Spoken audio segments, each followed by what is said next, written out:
BA 4th Semester Political Science Unit 7th, Mary Wollstonecraft, Simone de Beauvoir, Rosa Luxemburg। मेरी वोllstonecraft। आज भारत जैसे देश में मैरी वोllstonecraft का नाम शायद ही कोई जानता होगा। ये भी कोई नहीं जानता होगा कि 1792 में मैरी वोllstonecraft ने vindication of the rights of women नाम की किताब लिखी थी, जिसमें उन्होंने उस सोशल सिस्टम की क्रिटिसिज्म की जिसमें महिलाओं को अच्छी महिला बनने पर जोर दिया जाता है और अन्य सभी चीजों को छोड़कर अपने सुंदरता के प्रति होशियार होने के लिए महिलाओं को एनकरेज किया जाता है, जो उन्हें केवल स्टाइफलिंग आइडियल्स के दायरे में जीने के लिए तैयार करती है।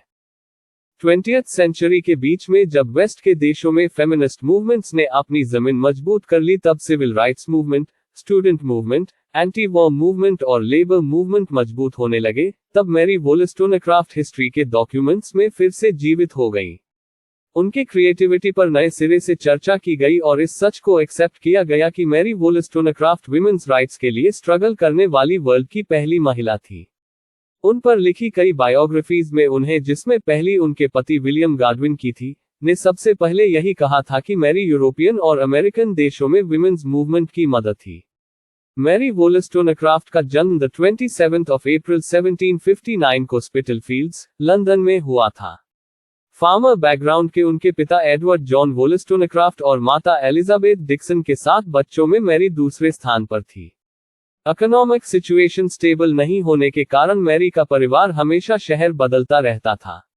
मैरी के लिए यह अच्छा इसलिए भी था कि वे कई शहरों के आम मजदूर परिवारों की सिचुएशन और परिवार में महिलाओं के जीवन को नजदीक से देख पाती। लगातार शहर बदलने के बाद भी मैरी के पिता इकोनॉमिक सिचुएशंस को बेहतर नहीं कर पा रहे थे, जिसका परिणाम मैरी की मां को पति के मारपीट से झेलनी पड़ती थी। अपनी मां को इस मारपीट से बचाने के लिए मैरी वोllstonecraft मां के कमरे की पहरेदारी भी करती। इन सिचुएशन ने उनके अगेंस्ट रेबेलियन करने की सीख भी दी और कठिन हालात में पढ़ाई पूरा करने के लिए मजबूर भी किया। रोटी रोज के लिए मैरी को कभी पढ़ाना पड़ता तो कभी गवर्नेस के रूप में काम करती। 1784 में मैरी वोllstonecraft ने अपनी बहन एलिजा और दोस्त फैनी ब्लड के साथ मिलकर हैकनी से सटे एक गांव में स्कूल खोला।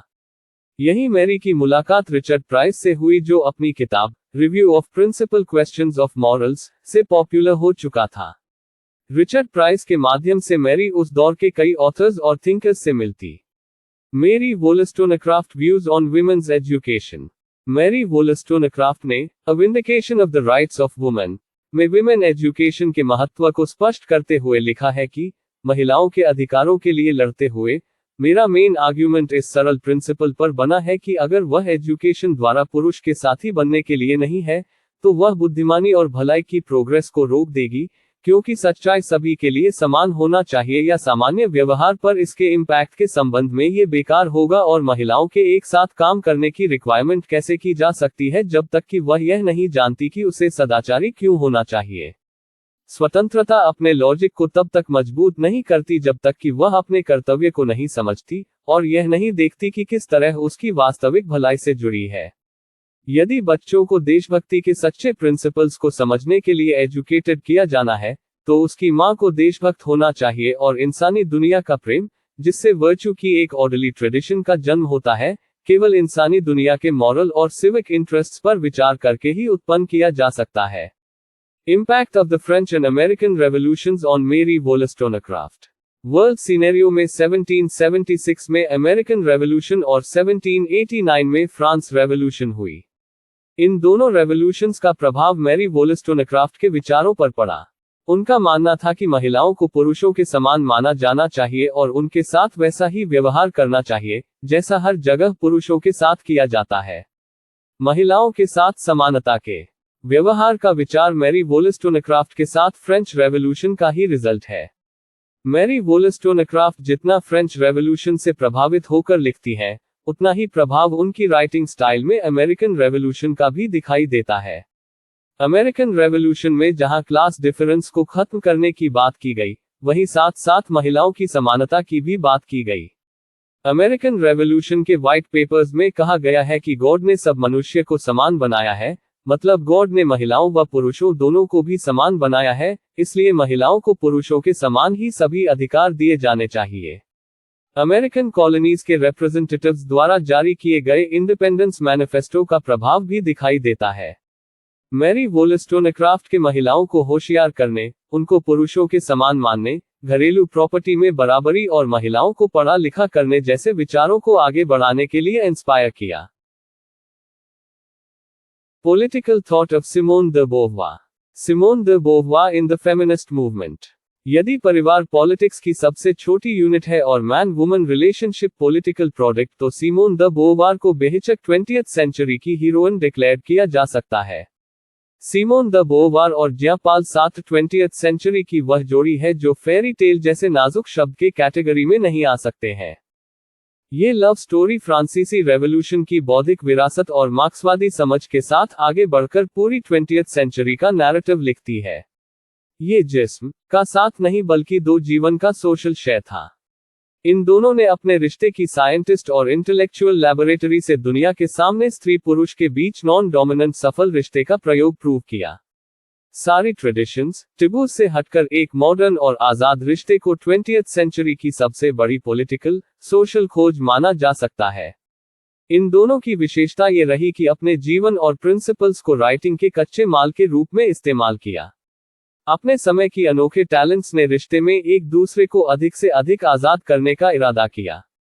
ये जोड़ी उदाहरण है कि रिश्तों को किसी परंपरा और गुलामी में न झोंकने के कारण दोनों अपने समय का सबसे मॉडर्न हिस्ट्री लिख रहे थे। अपनी कहानी कहते कहते सिमोन दुनिया की सबसे बड़ी पॉलिटिकल पेट्रियार्की की पहचान करती हैं। औरतों का स्वयं के बारे में बात करना सबसे बड़ी पॉलिटिक्स है। यह उसकी सेल्फ रिलायंस की कॉन्सेप्ट है। सिमोन स्वयं के बारे में कहती हैं, यदि मुझे अपना मेमोir लिखना पड़ा तो मैं स्वयं अपनी सेक्सुअलिटी क्लियर और बैलेंस्ड डिस्क्रिप्शन करूंगी।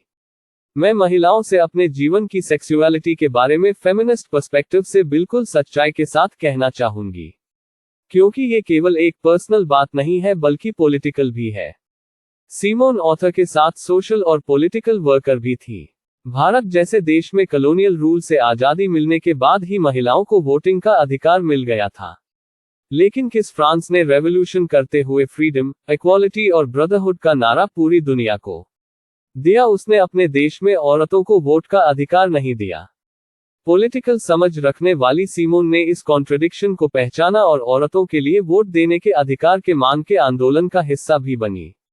वास्तव में पॉलिटिक्स का एक्टिव हिस्सा बन पॉलिटिक्स को समझना ही सिमोन को 20th सेंचुरी के क्रिएटर्स से न सिर्फ अलग करता है, बल्कि यह समझ उनकी मेंटल स्ट्रक्चर का ऐसा हिस्सा है जिससे महिलाओं के पर्सनल और पब्लिक जीवन में हिस्सेदारी के कई लॉजिकल फॉर्मूला डेवलप होते हैं। पॉलिटिकल थॉट ऑफ रोज़ा लक्जमबर्ग। हालांकि जब रोज़ा लक्जमबर्ग बड़ी हुई, तब एंटीसेमिटिक भावना प्रीडोमिनेंट थी और समाज में महिलाओं की भूमिका अभी भी कम थी। रोज़ा लक्जमबर्ग एक काफी धनी और एजुकेटेड परिवार से आती थी। बचपन में उनकी सेहत संबंधी समस्या थी जिसके कारण उन्हें 5 साल की उम्र में बिस्तर पर रहना पड़ा जब उन्होंने खुद को पढ़ना और लिखना सिखाया।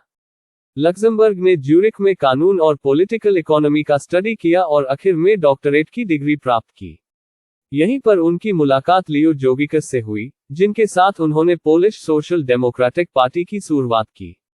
लक्जमबर्ग पोलिश और जर्मन में मुकम्मल थी। वह रूसी और फ्रेंच भी बोलती थी। वह पोलैंड, जर्मनी, स्विट्जरलैंड और फिनलैंड में रही। वह इकोनॉमी में डॉक्टरेट प्राप्त करने वाली पहली पोलिश महिला और दुनिया की पहली महिलाओं में से एक थी। अपने जीवन में उन्होंने रेवोल्यूशनरी पॉलिटिकल और इकोनॉमिक टॉपिक्स पर कई आर्टिकल्स, पैम्फलेट्स और किताबें हाईलाइट की। उनकी एक्टिविज्म के कारण उन्हें कई बार कई देशों में कैद किया गया। वह first world war, 2 Russian revolutions और 1918 से 1919 की जर्मन रेवोल्यूशन के दौरान जीवित रहीं, जिसके कारण उनकी हत्या हुई। रोज़ा Luxembourg thought on reform, revolution and amendment. Pamphlet social reform और रेवोल्यूशन में रेवोल्यूशन, रिविजनिज्म और कैपिटलिस्ट के डाउनफॉल के बारे में उनके विचार शामिल हैं। सूडो मार्क्सिस्ट्स द्वारा आमतौर पर यह कारण दिया जाता है कि मार्क्स के अनुसार कैपिटलिस्ट के डेवलपमेंट के साथ इसके भीतर कई कॉन्ट्रडिक्शन डेवलप्ड होंगे और आखिर में ये कैपिटलिस्ट के डाउनफॉल या टूटने का कारण बनेंगे। इसे कैपिटलिस्ट के ब्रेकडाउन थियरी के रूप में जाना जाता है। यह मार्क्स के सबसे कंट्रोवर्शियल एस्पेक्ट्स में से एक है। एडवर्ड बर्स्टियन और इसे चुनौती देने वाले कई अन्य लोगों ने कारण दिया कि ये कैपिटलिस्ट अपने इनहेरेंट कॉन्ट्रडिक्शंस के कारण डिमोलिश्ड हो जाता है, तो क्या रेवोल्यूशन या क्लास स्ट्रगल की कोई आवश्यकता है? वास्तव में रेवोल्यूशन और कैपिटलिस्ट का ऑटोमेटिकली टूटना आपस में विरोधी है। रोजा ने कहा है कि रिविजनिस्ट्स और सूडो मार्क्सिस्ट्स ने मार्क्स की थियरी की गलत एक्सप्लेनेशन की है। रोजा लक्समबर्ग के अप्रोच की एक्सप्लेनेशन करते हुए कोलाकोवस्की का कहना है कि कैपिटलिस्ट का डाउनफॉल होगा। इसका अर्थ यह नहीं है कि रेवोल्यूशनरी एक्शन की आवश्यकता के बिना यह अपने आप गिर जाएगा।